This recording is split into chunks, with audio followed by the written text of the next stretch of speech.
নমস্কার বন্ধুরা, Shubhra blog and কুকিংয়ের পক্ষ থেকে আমি শুভ্রা সকলকে জানাই গুড মর্নিং। বড়দের প্রণাম, ছোটদের বুক ভরা ভালোবাসা রইল। আশা করি যে যেখানে সবাই ভালো আছো, সুস্থ আছো। আজ বুধবার, এখন বাজে সকাল 7:10। এখন থেকে আমি আমার ব্লগটা শুরু করলাম। তা দেখো, সংসারে যে কাজকর্ম থাকে সেগুলো সেরে নিচ্ছি, ঠাকুর পুজো করে নিচ্ছি, তারপর কিন্তু রান্নাঘরে চলে এসেছি। এই যে ছেলের জন্য টিফিন রেডি করব। কালকে ছেলে স্কুলে মুড়ি নিয়ে গিয়েছিল, তাই আজকে আর মুড়ি নিয়ে যাবে না, কারণ রোজ রোজ মুড়ি নিয়ে গেলে স্কুলে বকে, আর নিয়েও যেতে চায় না। তাই মাঝে সাঝে এক দুদিন নিয়ে গেলো ঠিক আছে। তা চলো, পরোটাটা তো হয়ে গেল। পরোটাটা হয়ে যাওয়ার পর কিন্তু আমি সোয়াবিনটা ভেজে নেবো, কারণ ও পরোটা সোয়াবিন ভাজা নিয়ে যেতে বেশ পছন্দ করে। ও আলু ভাজাটা খুব একটা নিয়ে যেতে চায় না। ও বললো সোয়াবিন আছে তো সোয়াবিনটা ভেজে দাও। তা সোয়াবিনটা ভিজিয়ে রেখেছিলাম, তারপর হলুদ, লবণ আর একটু লঙ্কা গুঁড়ো দিয়ে ভেজে নিচ্ছি। তারপর কিন্তু এই যে ধনে পাতাটা উপর থেকে ছড়িয়ে দেবো, বেশ কিন্তু ভালো লাগে খেতে। তারপর ছেলে স্কুল যেতে না যেতেই কিন্তু মেয়ে উঠে পড়েছে। মেয়েকে ব্রাশ করেছি, এই যে সোয়েটারটা পরিয়ে দেবো। আর ছেলে দেখছো বাইরে ব্যাগ, ও জুতো পরছে, স্কুল চলে যাবে। আর মেয়েকে সোয়েটারটা পরিয়ে দেবো, কারণ উঠে প্রচণ্ড ঠান্ডা লাগে। আর ও তো খেয়ে সঙ্গে সঙ্গে খেলতে চলে যাবে, তাই ওকে খাইয়ে দিলাম, তাড়াতাড়ি খাইয়ে দিই, কারণ খাওয়াতে তো প্রচণ্ড জ্বলন, কিছুতেই খেতে চায় না। এই খাবো না, ওই খাবো না করবে, এই খেতে চায় না, ও খেতে চায় না, তো জোর জবরদস্তি করে কিছুটা খাইয়ে দিতে হবে, তাই ওকে খাইয়ে দিই। তো চলো, মেয়েটা খেয়ে নেক।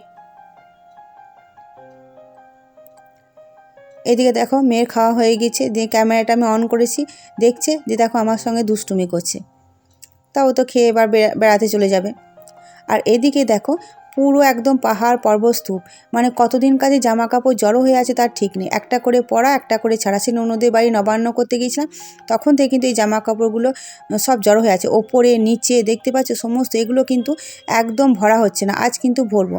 তা দেখো, দুপুরে রান্নাটা আজকে কিন্তু তোমাদেরকে দেখানো হয়নি, অনেকক্ষণ কিন্তু ক্যামেরাটা অন করতে পারিনি, অনেকক্ষণ পর কিন্তু ক্যামেরাটা অন করলাম। একদম এই যে রান্না করার পর গ্যাস মুছছি, তখন কিন্তু তোমাদেরকে আবার তোমাদের সামনে এলাম। কারণ সব সময় দেখো, সব সময় ক্যামেরা অন করে কিন্তু সব কিছু করা যায় না। আর দুপুর রান্নাটা রোজ রোজ দেখাই, কিন্তু আজকে দেখানো একবারে হয়ে ওঠেনি। আজকে হয়তো ব্লগটা একটু মানে কেমন কেমন লাগবে তোমাদেরকে হয়তো, কারণ অনেক কিছু হয়তো বাদ চলে যাবে। তা কিছু করার নেই, সব কিছু তো ক্যামেরা ধরে সব কিছু তো করা যায় না। তাই দুপুরে রান্না কী করলাম সেটা তোমাদেরকে একবার বলে দিই। আজকে করেছিলাম ডাল, আলু সেদ্ধ, ফুলকপি ভাজা আর ডিম ভাজা। এটা রান্না করেছিলাম। তা আমি যাই করি, আলু সেদ্ধ, ডাল, ডিম ভাজা যেটা করি সেটা তোমাদেরকে দেখাই, কিন্তু আজকে হয়ে ওঠেনি। তা দেখো, তোমাদের সাথে কথা বলতে বলতে কিন্তু আমার বাসনগুলোও ধোয়া হয়ে গেল। বাসনগুলো ধোয়ার পর এই যে বেসিনটা পরিষ্কার করে নেব, একটু সাবান দিয়ে আর বাসন মাজার চোবা দিয়ে বেশ ভালো করে ধুয়ে কিন্তু বেসিনটা পরিষ্কার করে নেব।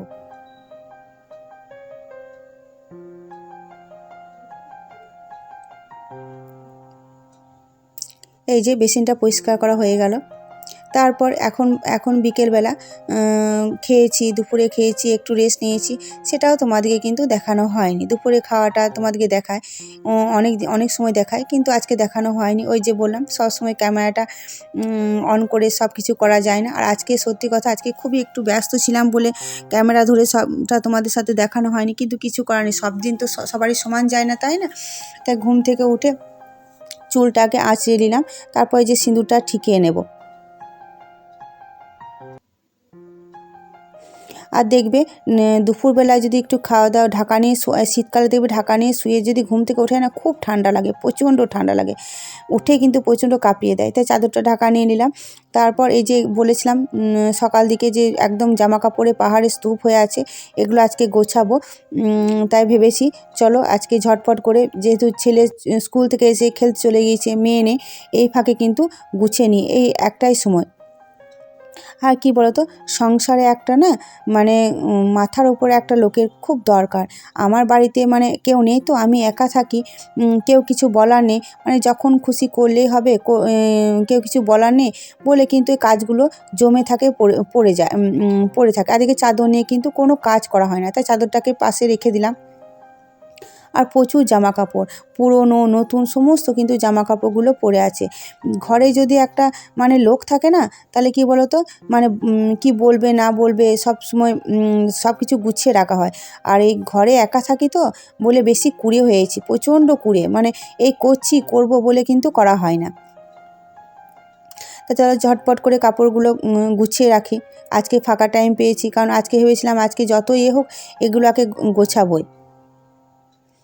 কারণ ওর বাবা যদি কোনো দিন চলে আসে, তারপর যদি দেখে যেগুলো পড়ে আছে, ও কিন্তু বকবে, বলে কাজও নেই অপশনও নেই, এগুলোকে ফেলে রেখেছে। তা দেখো চলো ঝটপট গুটিয়ে নিয়েছি। কিন্তু বেশ ঘর গোছানো থাকলে কিন্তু দেখতে বেশ ভালো লাগে। কিন্তু আমার কুড়েমির জন্য কিন্তু কোনো কিছু হয় না, এত কুড়িয়ে হয়েছে না, দিন দিন যত দিন যাচ্ছে তত বেশি কুড়িয়ে হয়ে যাচ্ছে। তারপর এই ছাদ থেকে জামা কাপড়গুলো চলো তুলে নিই।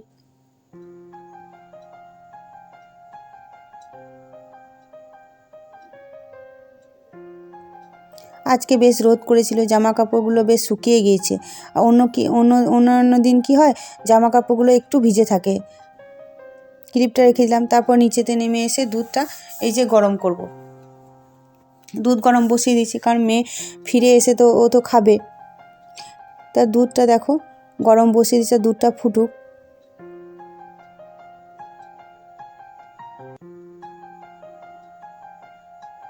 আর আমি সত্যি একদম কুড়ের রাজা, দিন দিন যত যাচ্ছে তত কুড়ে হয়ে যাচ্ছে। আগে তখন বর এখানে ছিল, তখন বরের ভয়ে হয়তো সময়ে সব কাজগুলো করতাম। আর এখন যেহেতু বরের অন্য জায়গায় পোস্টিং হয়ে গিয়েছে, বলার কেউ নেই, তাই দেখছি আমি ঘরে একা, করলেই হবে না করলেই হবে এই ভেবেই কিন্তু মানে পড়ে থাকে কাজগুলো, সময় করা ঘটে না।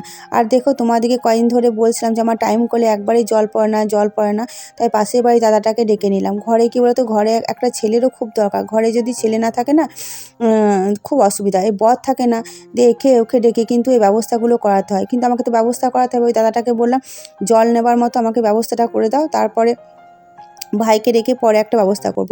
তাই এই কাজটা করতে করতে অনেক সন্ধে হয়ে গিয়েছিল। তা ব্লগটা আমি এখানেই শেষ করব, তোমাদের কাছ থেকে বিদায় চেয়ে নেব।